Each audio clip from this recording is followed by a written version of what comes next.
And we are back with the GSMC Wrestling Laureate podcast brought to you by the GSMC Sports Network.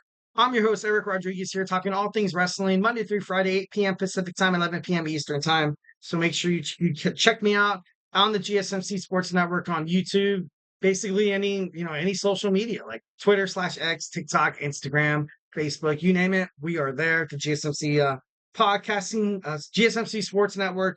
So yeah, let's dig on into our third segment. But before we move on into that, I want to remind you guys to become a part of the show. Make your voice heard. Tell me what you like. Tell me what you don't like. Give me some of your opinions. Use the GSMCpodcast.net. Shoot me some of your comments and questions about professional wrestling. And it really does help the show, guys, here at the GSMC Sports Network.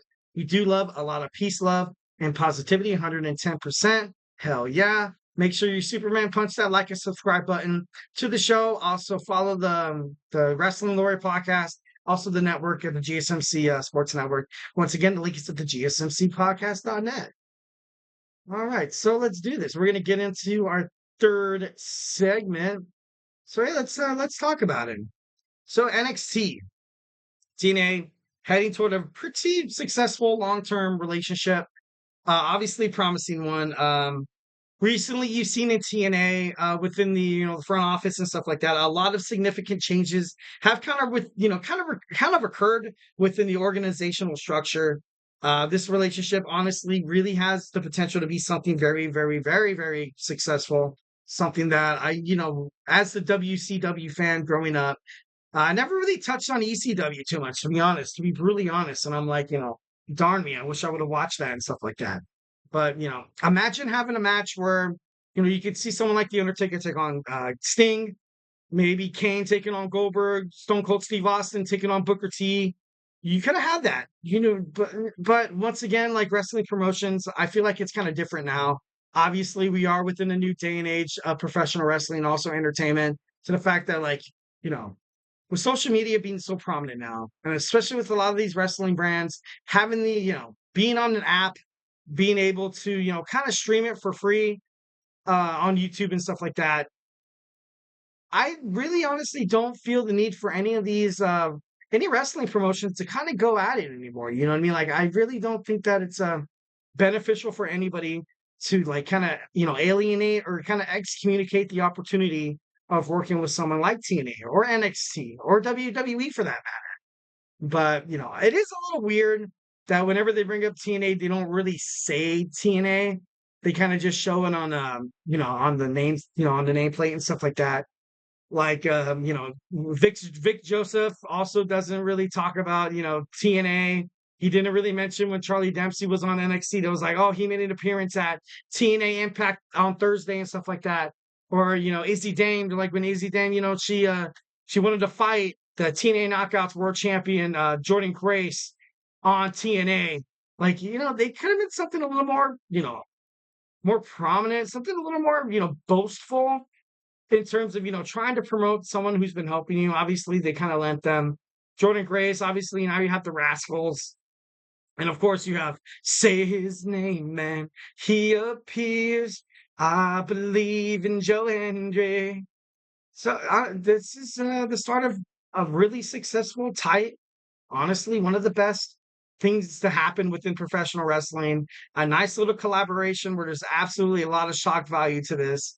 And I know AEW did it on, Forbidden Door, but, I feel like Tony Khan, in terms of like, kind of setting up a huge surprise, see, the media gets to it more than, faster than you think.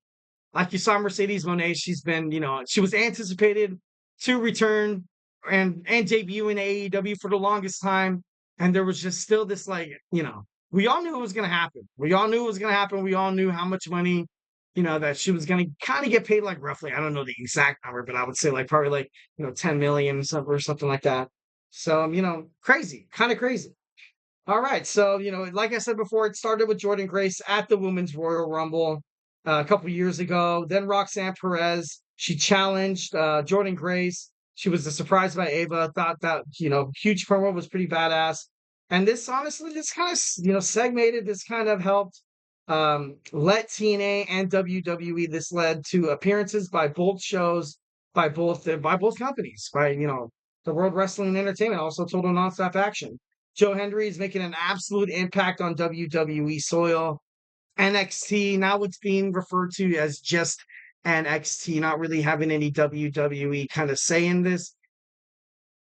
NXT, it's no surprise. It's no surprise. You're seeing stars like Charlie Dempsey, Izzy Dane, Tatum Paxley now.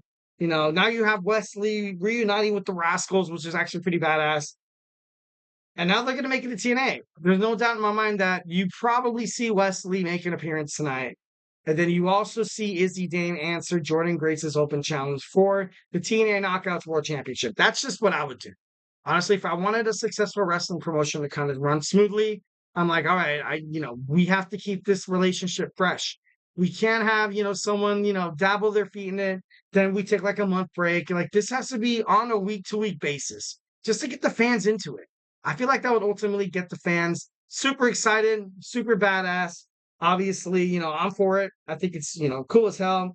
Like I mentioned before, the numbers for both TNA, also NXT, are increasing by the crap load. So both brands reeking up the benefits of this crossover. NXT, come October, has to kind of stand on its own. It's going to move to the CW. It's been rumored and been reported by Shawn Michaels that they're going to start selling out arenas. They're going to have to NXT is going to be live, at Bakersfield or, at the Crypto.com arena in Los Angeles, California. And right now, NXT is still such, it's not a baby company. I don't want to call it a baby company because I don't want to discredit all the superstars that kind of came out of it. But WWE kind of did it themselves. You know what I mean? Like WWE always had NXT as a step lower than SmackDown on Raw because, they had that during the draft. Once when a superstar was drafted to SmackDown or Raw, they gave him like the little hat and stuff like that. Basically saying that, oh, we moved on from NXT for something bigger and better.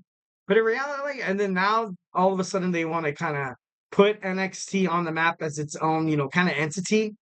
I like it. I like it. I think they have a lot of talent, but I do think they do need some help from TNA. 1,010%. 1,010%. And of course, TNA is going to use it as a way to kind of, booster their numbers as well. Like I said, a back and forth mutual relationship between companies and stuff like that. So yeah, I love that. NXT, I'm sorry, but you need a big name to make it on the TNA. Charlie Dempsey's cool. Izzy Dane is cool.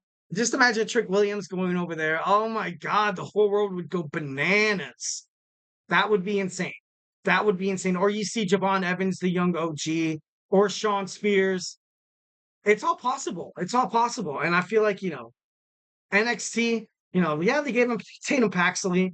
They did have Izzy Dame and Charlie Dempsey, but TNA lent you their hottest knockouts division champion, obviously, very prominent within professional wrestling. And now, Joe Hendry. Oh, Joe Hendry is a huge hit. He's a huge hit with WWE NXT. You don't want to see him go anywhere. You want to see this guy on a week-to-week basis. Obviously, Joe Hendry having a lot of beef with All Ego Ethan Page. So, hopefully that, starts, something to a beautiful relationship. More so than they have. Just a couple of comments from a TNA star. Moose says that Joe Hendry looks like the new John Cena. And WWE Women's Champion Bayley wants TNA knockouts for WWE's next women's pay-per-view, Evolution 2. So, obviously a lot of support, a lot, like I said, a lot of support from both sides. And they want to, close this for good. They want to open up and burn down that forbidden door that wrestlers have never, especially with WWE, that's kind of they could have never walked through it. All right, guys, now we're going to move on into blood in professional wrestling. Obviously, when you see the sight of blood on UFC, you're kind of like, oh my God, it's getting intense. Much like they kind of portray in movies in Hollywood and stuff like that. And now it seems like it's making a slowly but surely come back to WWE. It's already kind of been prominent within AEW and all the other wrestling promotions. But yeah, let's dig on into the subject matter. Let's talk about why blood is like awesome in professional wrestling.